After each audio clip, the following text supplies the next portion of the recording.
I appreciate the opportunity this morning to stand alongside Councilman Jones, Council Chair Bevins, and Council Members Patoka and Marks.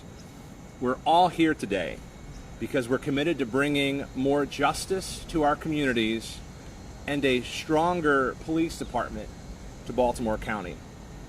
The senseless murder of George Floyd, the life-shattering shooting of Jacob Blake. These are just the latest events that remind us we have more work to do, both across this nation and here locally. We must recognize that the demonstrations and calls for change that have swept our nation aren't only about these high-profile events. They are about every black man and woman who has ever been treated unfairly by law enforcement while going about their daily lives. For centuries, America has failed to achieve true equity, and we continue to grapple with the consequences of institutional racism that we have faced since the scourge of slavery first reached our shores 400 years ago.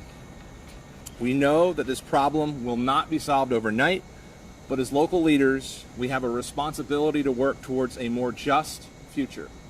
Indeed, a moment that we are living in now demands action. Since taking office, I've remained committed to building a more inclusive and equitable Baltimore County. In just a year and a half, we've taken important steps toward that goal, even in the midst of a global pandemic. One of my first actions as executive was to create the county's first diversity and inclusion officer alongside a community advisory council aimed at changing the culture of county government. We established a work group on equitable policing last December, a work group since made permanent to broadly examine policing policies and provide recommendations to my administration. And back in June, we announced an unprecedented package of reforms to combat systemic challenges that have for too long been unaddressed. As a result, we are updating the police department's policies on the use of force. We are conducting an independent analysis of hiring and recruitment to ensure our department can better reflect the diversity of our communities, and we are increasing the transparency of key data. In the coming weeks, we'll be releasing public dashboards with data on complaints, instances of use of force, and eventually traffic stops. Under Chief Hyatt's steady leadership, the Baltimore County Police Department is taking these and other important steps in the right direction. But as I said when we announced them, these steps are just the beginning, not the end.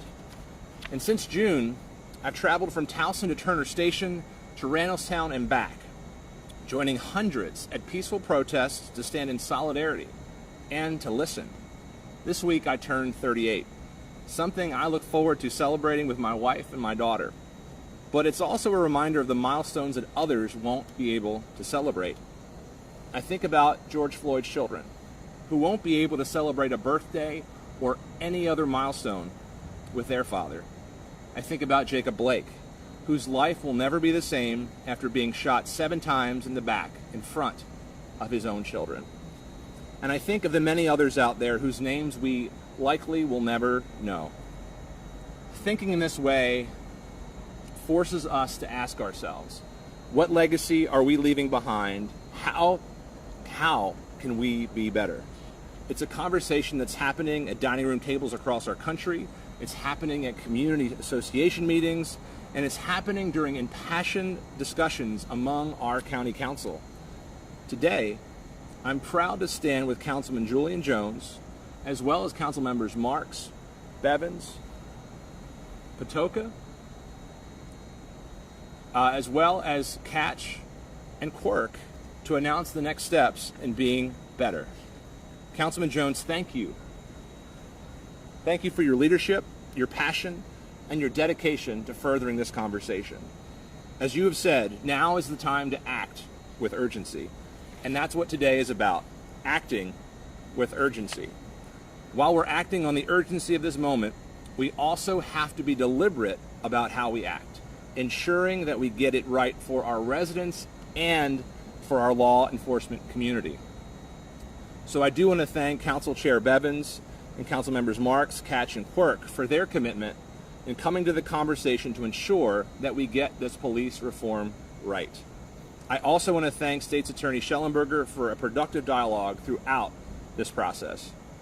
So today, my administration is proud to partner with the County Council to announce the SMART Policing Act, a bill that will be introduced by Councilman Jones later this evening.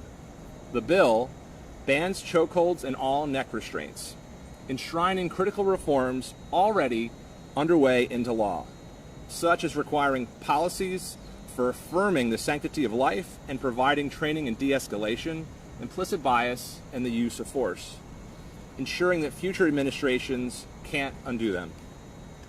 The bill also improves training and accountability, barring those with poor disciplinary records in other jurisdictions from serving as an officer here. And finally, it further expands transparency by ensuring public access to data and by taking steps towards having members of the public serve on hearing boards. The SMART Policing Act is about progress, it's about reform, and it's about a united next step forward in our ongoing fight toward equal justice. I also want to be clear.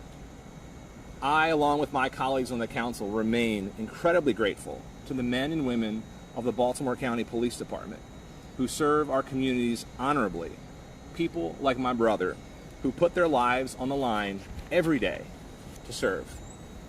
It's my sincere hope that these brave men and women of the police department, the overwhelming majority of whom serve with distinction, see this effort for what it is, an opportunity to make a good department even better, and an opportunity to foster even more trust with the communities we serve.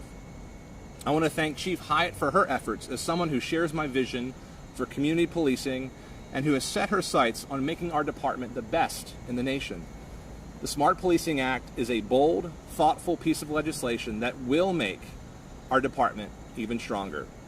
With the passage of this bill, we'll be able to look back and say that we came together to strengthen our police department as we also advance the cause of equal justice. I want to again thank my partners on the County Council, and I'd like to now introduce Councilman Jones, which will follow by questions and answers. Thank you.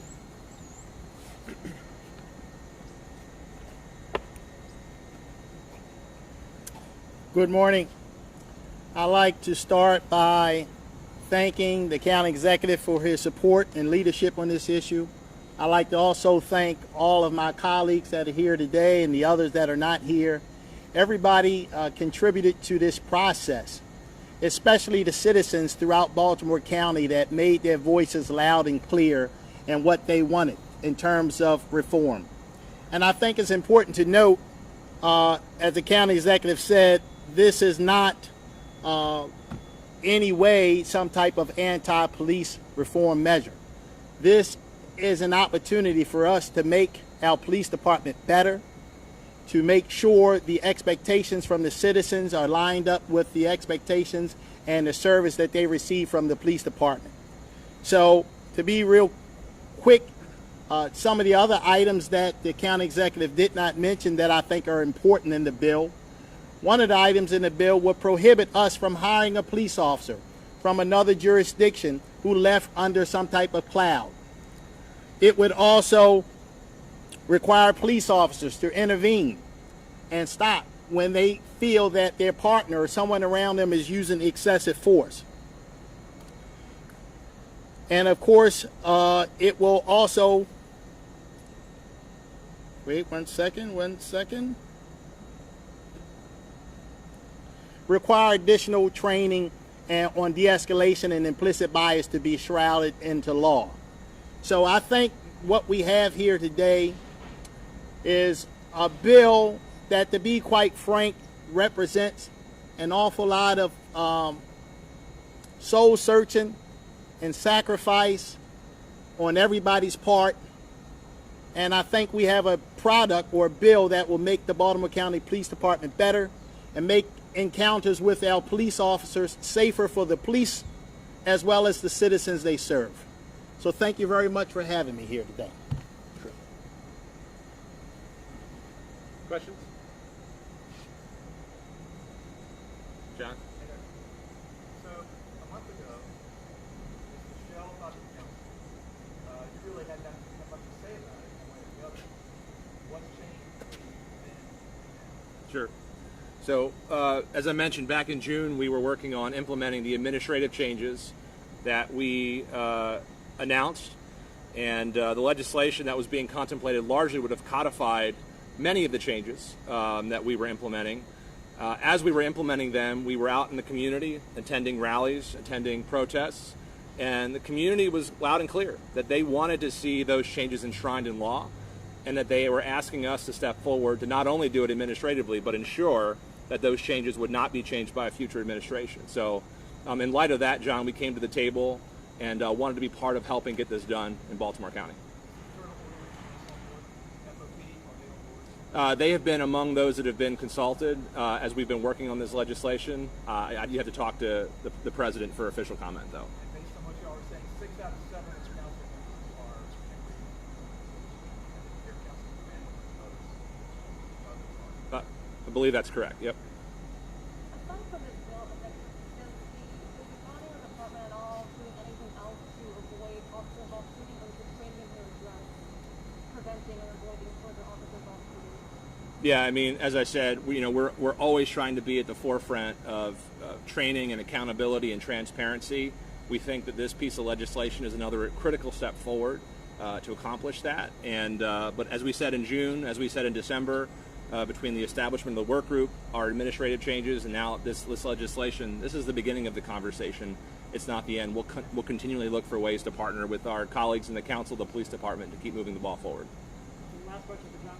Didn't make sense. Councilman Jones, actually. Yep. What's not in this legislation? What you wanted a month ago? What's not there today? I think the part that's not there, first of all, just about most things are here. I guess there are some details that that were here before that are not here now, but the details is what caused some of the issues, some of the details. For example, when we talk about de-escalation, before it was really, really strong in terms of what you can do and can't do, but having conversations with police officers, having conversations with others, we recognize that sometimes things aren't done not because it's out of maliciousness. Sometimes they're not done because the situation may have caused it to unfold a certain way. So there were concerns about those things being against the law and police officers being in violation of the law when they did not intentionally do anything wrong. So some of those items are out, to be fair to everyone. The only other thing would be something that I think most things are here. I think most things are here. In one way or another, all the items that were here from the beginning are still here.